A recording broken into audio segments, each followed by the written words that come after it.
మర్డర్లు సినిమాల్లో తప్ప పాపం మన వైసీపీ పాలనలో ఎక్కడ లేవు. పిల్లలు కూడా ఇది మర్డర్ అంటే ఏంటి, పుడుచుకోవడం అంటే ఏంటి అని చూస్తున్నారు.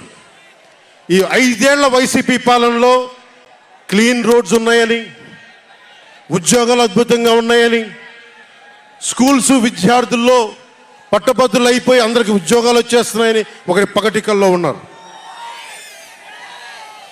రోడ్ల మీద వెళ్ళాలంటే రోజులు అయిపోతా ఉన్నాయి.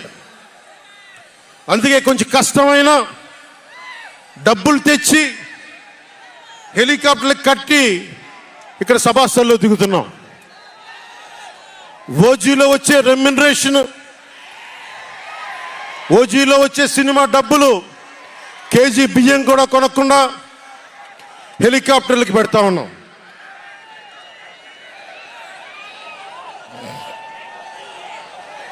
Behind every great fortune there is a crime అని ఫ్రెంచ్ రచయిత బాల్జాక్ అంటారు. ఏ కష్టం చేయకుండా అర్ధాంతరం నడిమంత్రపు సిరి వచ్చినప్పుడు దాని వెనక ఒక నేరం ఉంటుంది. ఇది సూక్తి యొక్క సారాంశం. క్లాస్ వార్ అని చెప్పే జగన్ 5 కోట్ల మంది ప్రజల రాష్ట్రాన్ని 5 మందికి తాకట్టు పెట్టాడు. వైఎస్ జగన్ రెడ్డి, పెద్దిరెడ్డి రామచంద్రారెడ్డి, సజ్జల రామకృష్ణారెడ్డి, మిథున్ రెడ్డి, వైవి సుబ్బారెడ్డి, మిగతా అందరిని కలుపుకొని వీరు 5 మంది కోసం 5 కోట్ల మంది ప్రజలు ఈరోజు మనం తిప్పలు పడతా ఉన్నాం, కష్టాలు పడతా ఉన్నాం. ఉద్యోగాలు లేకుండా యువత రోడ్ల మీదకి వచ్చినారు. ఈ రోజున ఇది మారాలి. ఏదైనా మాట్లాడదామంటే గుండాలతో బెదిరింపులు, రౌడీలతో దాడులు.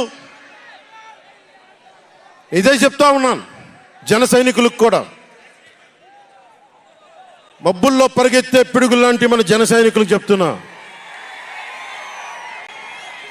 వైసీపీ గుండాయిజాన్ని చూసి భయపడకండి.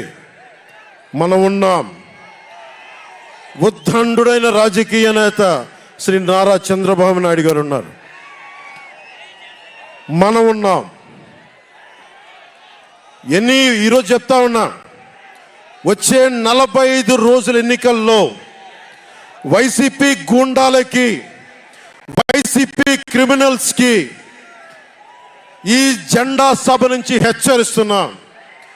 మీరు మా సభల మీద కానీ, మా నాయకుల మీద కానీ, తెలుగు తమ్ముళ్ళ మీద కానీ, జనసేన సైనికుల మీద కానీ, వీర మహిళల మీద కానీ, తెలుగు మహిళల మీద కానీ, సామాన్య ప్రజల మీద కానీ వైసీపీ గుండాలు దాడి చేస్తే, భయపడితే, బెదిరిస్తే నేను ఈ రోజున మీకు మాటిస్తున్నాను, వైసీపీ గుండాలకి మక్కెలు ఇరగ్గొట్టి మడత మంచంలో పెడతాం.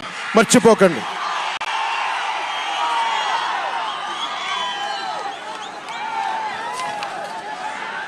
ఐదు మంది ఏ ఊళ్ళో అయినా సరే, ఉత్తరాంధ్రకి వెళ్ళు, పశ్చిమ గోదావరికి వెళ్ళు, తూర్పు గోదావరికి వెళ్ళు, రాయలసీమలోని అనంతపురం, కర్నూలు, ఏ జిల్లాకైనా వెళ్ళు, ఈ 5 మంది పంచాయతీలు చేస్తూ ఉన్నారు. ఈ 5 మంది. మిగతా వారికి ఎవరికి అక్కడ రాష్ట్ర వనరుల మీద కానీ, వేటి మీద కానీ ఆధిపత్యం లేదు, హక్కు లేదు. ప్రతి దానికి ఎవరు ఎంత కావాలి, ఎంత ఇవ్వాలి అనేది వీళ్ళు చెప్తారు. ఈ 5 మంది చెప్తారు. ఇది క్లాస్ వార్. జగన్ మాట్లాడితే ఒక్కడు అమ్మా నేను ఒక్కనేనమ్మా, అమ్మా నేను ఒక్కనేనమ్మా అని సాగు కొడతా ఉంటాడు. అరే ఉన్న నా ఒక్క ఎమ్మెల్యేని తీసుకెళ్ళిపోయిన నువ్వు ఒక్కడివా? నువ్వు డెమోక్రసీ నీడ్స్ ఎటర్నల్ విజిలెన్స్ అంటారు. ప్రజాస్వామ్యాన్ని కాపాడుకోవడానికి నిరంతర పహారా ఉండాలి. 2014 పార్టీ పెట్టినప్పటి నుంచి ఈ రోజు దాకా నేను చేస్తుంది ప్రజాస్వామ్యాన్ని కాపాడే ప్రయత్నాలే. అందుకని నేను తీసుకునే కొన్ని నిర్ణయాలు పార్టీ పరంగా ఉండవు, వ్యక్తిపరంగా